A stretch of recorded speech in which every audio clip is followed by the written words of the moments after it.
estamos nesse ano aqui comemorando, vamos dizer assim, o 60º aniversário da Revolução Chinesa, né? Quase que na data exata, porque o Exército Popular Revolucionário tomou a capital da China em outubro de 1949, encerrando assim um longo período de lutas e de revolução e estabelecendo a ditadura do proletariado na China. Antes da gente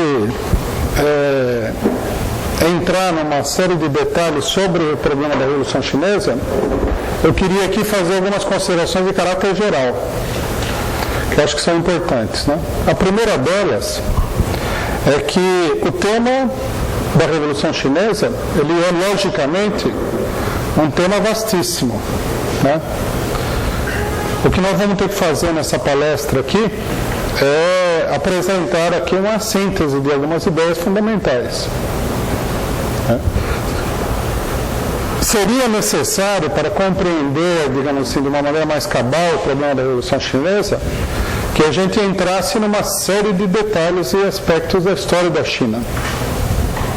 Esse aqui nós não vamos conseguir fazer, embora nós vamos tocar no assunto, né? Mas não será possível aqui descrever e analisar todos os aspectos importantes ou relevantes da história da Revolução, da história da China e da própria história da Revolução, que é muito complexa. Então, eu gostaria que vocês ficassem situados na limitação que tem a nossa exposição aqui. Vamos ver se mais para frente, quem sabe no ano que vem, a gente possa fazer um curso de várias exposições sobre a Revolução Chinesa, onde a gente possa aprofundar o assunto.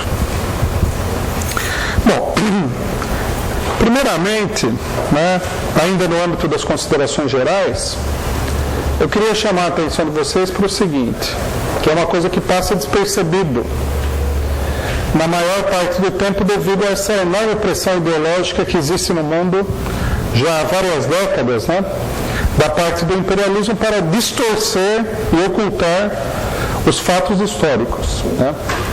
Esse fato é o quê? É o fato de que a Revolução Chinesa de 1949 e o desenvolvimento posterior da China é um dos mais importantes e decisivos acontecimentos da história do século XX em diante. Muita gente fala-se muito da Revolução Russa, que logicamente foi, inclusive, mais importante que a Revolução Chinesa, mas tende-se a considerar que a Revolução Chinesa foi um episódio, digamos assim, revolucionário provinciano. Quer dizer, normalmente se procura ocultar o alcance revolucionário do fato que foi a Revolução Chinesa. Nós temos que estabelecer aqui de entrada, como caracterização geral, que a Revolução Chinesa foi um dos fatores que levou o capitalismo muito perto do precipício. Provocou uma desestabilização generalizada do capitalismo. Ou, dito de outra forma, aprofundou uma desestabilização que já existia. Quer dizer, o impacto da Revolução Chinesa foi gigantesco. Assim como foi gigantesco também o impacto da Revolução na Índia, mais ou menos na mesma época. São dois países gigantescos, são dois dos 4, 5, 6 países mais importantes do mundo, digamos assim, semicolonial, das colônias do imperialismo. A China talvez seja, junto com a Rússia, o mais importante, pela dimensão populacional da China, pela localização dela na Ásia, né? Porque a China é um fator de desestabilização da dominação imperialista em toda a Ásia, sem dúvida nenhuma, ou de estabilização, dependendo da situação. Então, esse fato, ele normalmente ele é secundarizado, ele é esquecido, ele é ocultado, para se dar a impressão de que uma revoluçãozinha aconteceu lá e tal, assim como aconteceu outra em outro lugar e tal.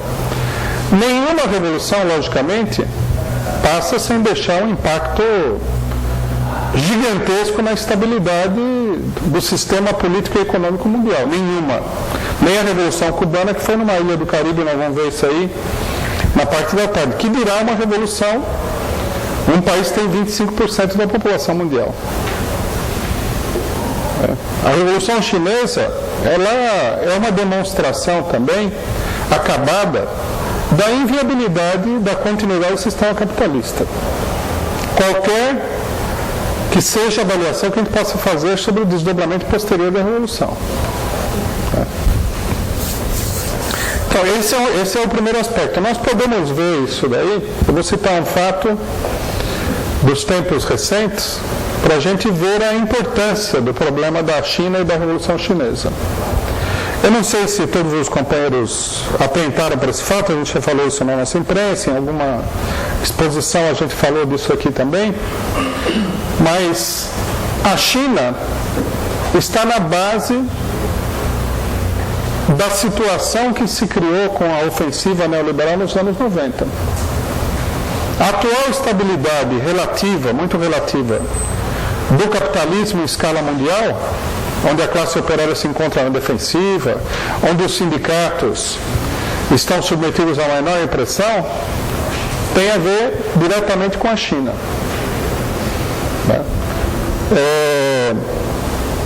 Foi publicada uma estatística num dado momento que fala que no final dos anos 80, no início dos anos 90, foi incorporado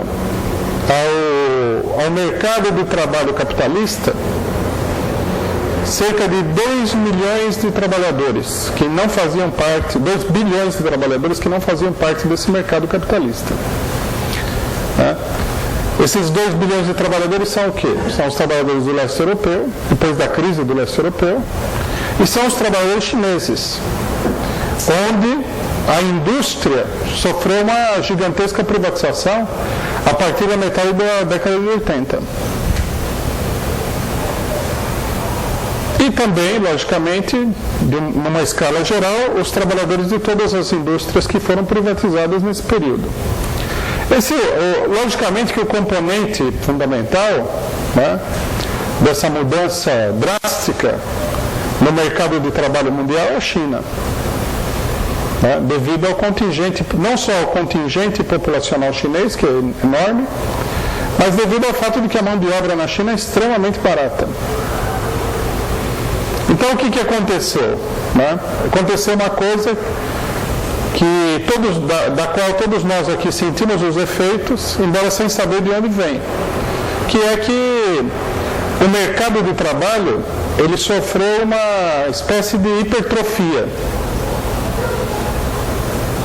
com o acréscimo desse contingente gigantesco, sem precedentes, que ele jogou o valor da mão de obra lá embaixo. Foi isso que permitiu, por exemplo, no Brasil, o violentíssimo ataque à classe operária que foi desfechado a partir do governo Collor. A partir do plano Collor, em 1990, milhares de indústrias foram fechadas, milhões de trabalhadores foram demitidos de maneira permanente, cidades industriais inteiras foram liquidadas. No governo FHC houve uma privatização em grande escala, mais trabalhadores foram demitidos, os sindicatos foram colocados totalmente na defensiva, as lutas operárias entraram num refluxo enorme, e tudo isso é efeito do fato de que um contingente absurdamente grande de mão de obra ingressou no mercado de trabalho.